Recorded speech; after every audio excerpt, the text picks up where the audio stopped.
जब प्रभु भोज की स्थापना की, प्रभु ने रोटी और दाखरस दोनों के संदर्भ में यह बात कही कि मेरे स्मरण के लिए यही किया करो। तो ये जो समय है वो प्रभु यीशु को स्मरण करने का समय है। आज मैं आपके सम्मुख प्रभु को स्मरण करते हुए प्रभु के जीवन में से एक ऐसे क्षेत्र को लाना चाहता हूं जिसको हमें कभी भी भूलना नहीं चाहिए, जिसको हमें सावधानी के साथ सर्वदा स्मरण रखना चाहिए। कौन सा है वह क्षेत्र जो प्रभु के जीवन को, यीशु मसीह के जीवन को परखने पर हम पाते हैं?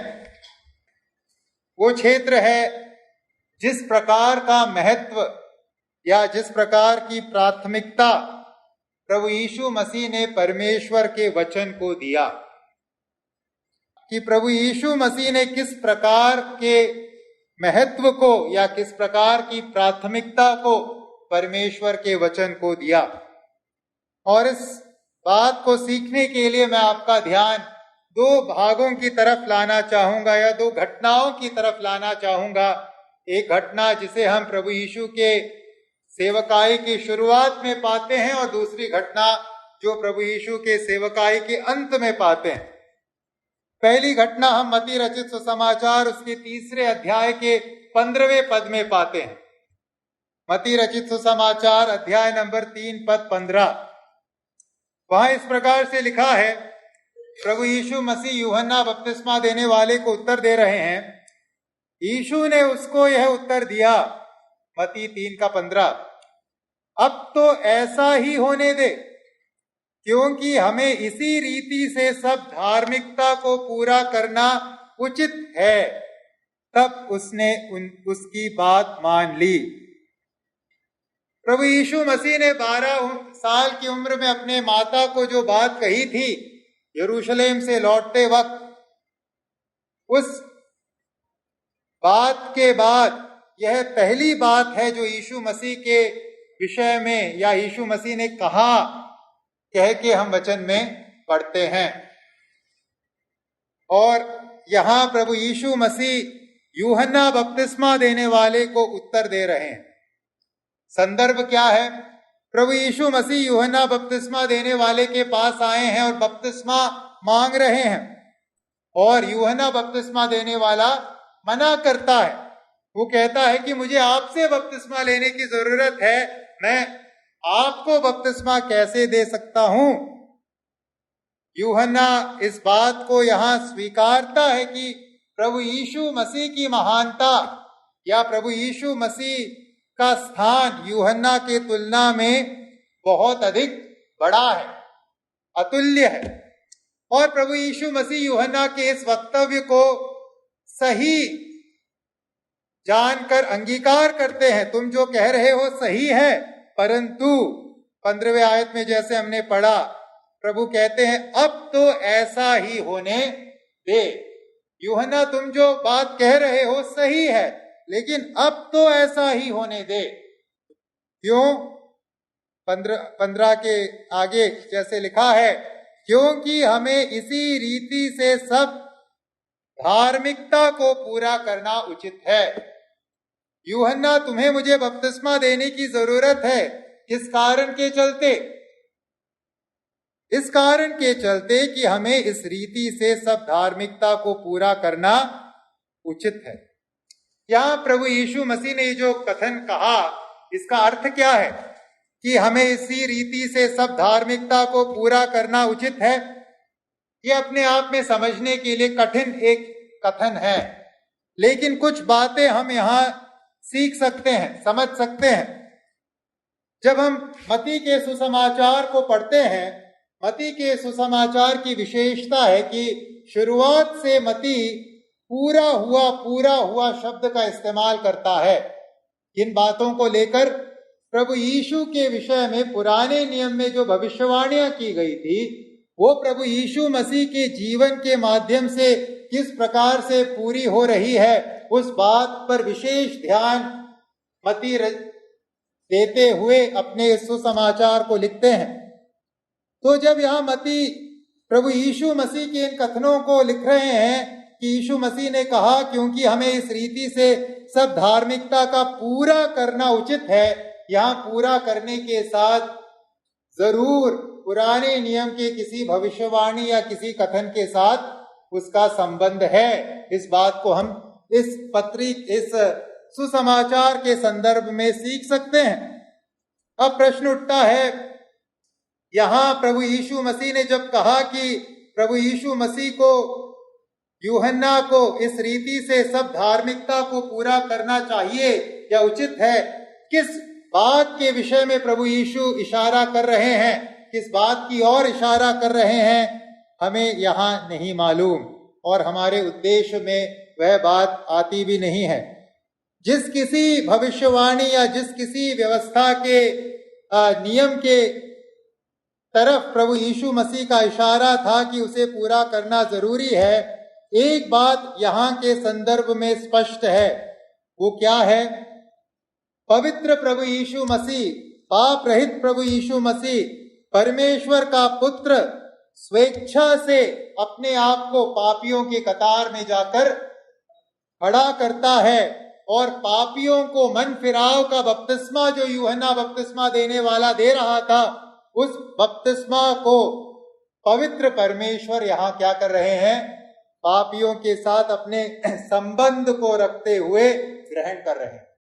तो हम एक बात अगर इस पूरे संदर्भ में से सीख सकते हैं, वो है प्रभु यीशु मसीह ने परमेश्वर का वचन पूरा करने के लिए अपमान को गले लगाया। पवित्र परमेश्वर ने पापियों के कतार में अपने आप को रख छोड़ा।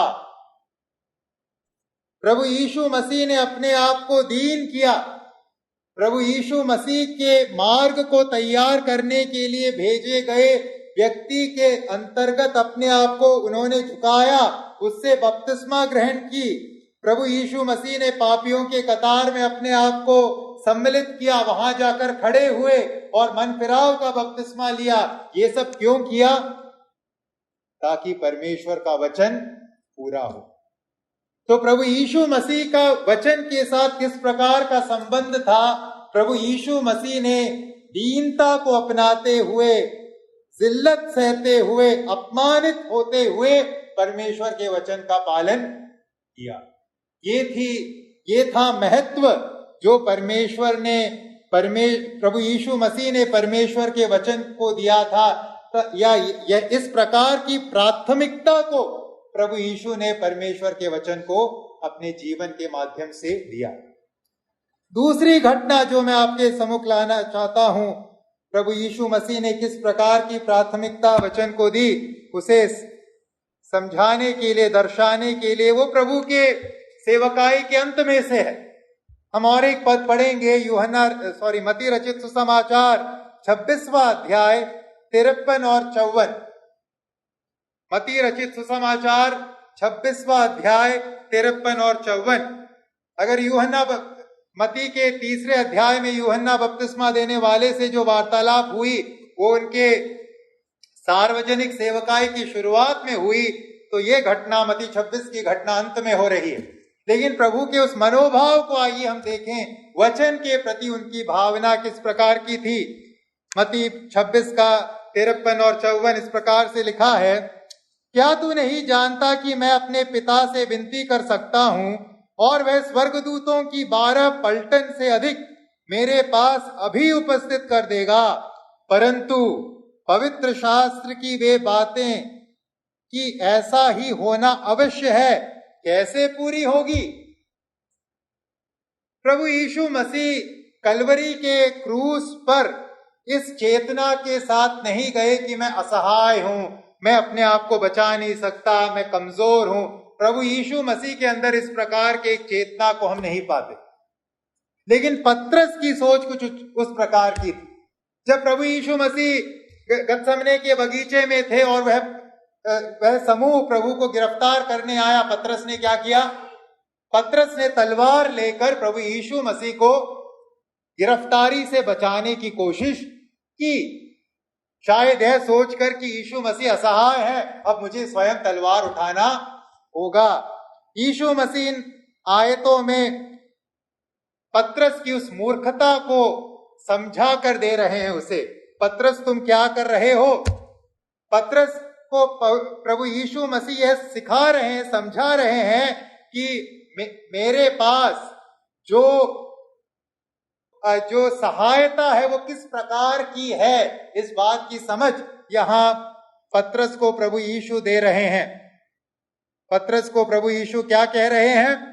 मैं अगर पिता से एक वचन कहूंगा अभी, क्या होएगा? पिता क्या भेजेंगे मेरे लिए? यहां जैसे लिखा है, स्वर्ग दूतों की 12 पलटन से अधिक मेरे पास अभी उपस्थित कर देगा। मैं एक वचन पिता से कहूं, अभी मेरी सहायता के लिए कितने लोग आएंगे? 12 पलटन, स्वर्ग दूतों की 12 पलटन से अधिक। यानी हर एक प्रेरित के लिए, कितने प्रेरित थे वहां? यहूदा को भी अगर हम जोड़ें 12 प्रेरित थे, सभी प्रेरित के लिए एक एक पलटन प्लस उसके अधिक।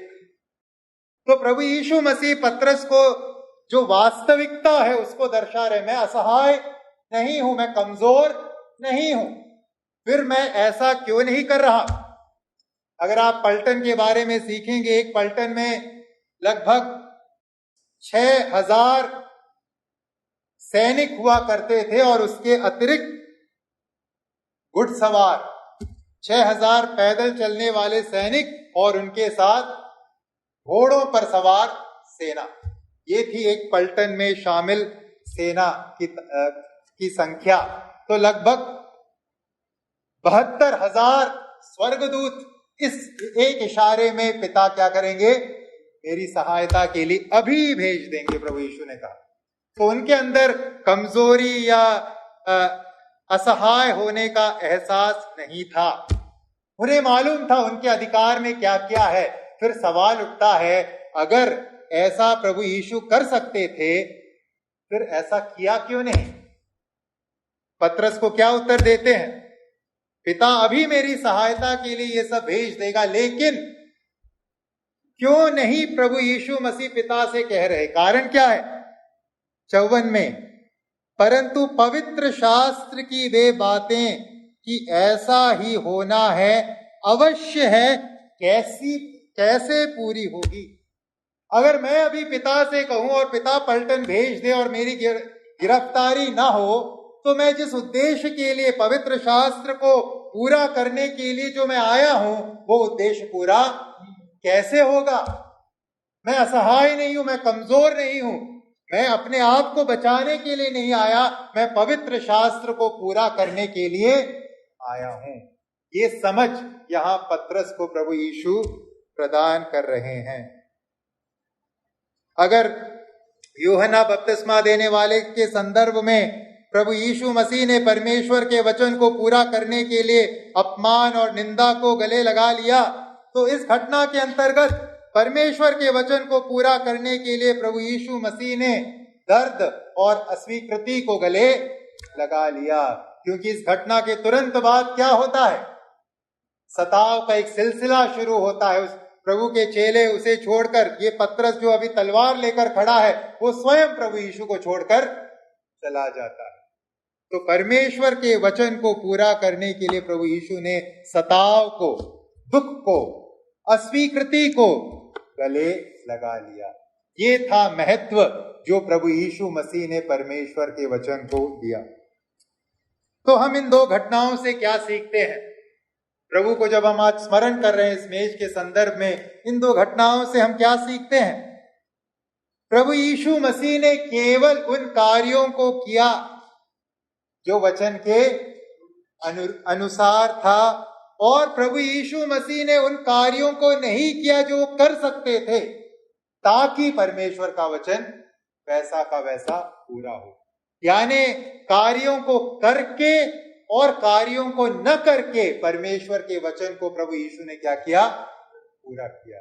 ये महत्वपूर्ण पाठ्य प्रभु यीशु मसीह के जीवन में से हम सीख सकते हैं। इस प्रकार की प्राथमिकता को, इस प्रकार के महत्व को हमारे प्रभु, हमारे स्वामी ने परमेश्वर के वचन को दिया था।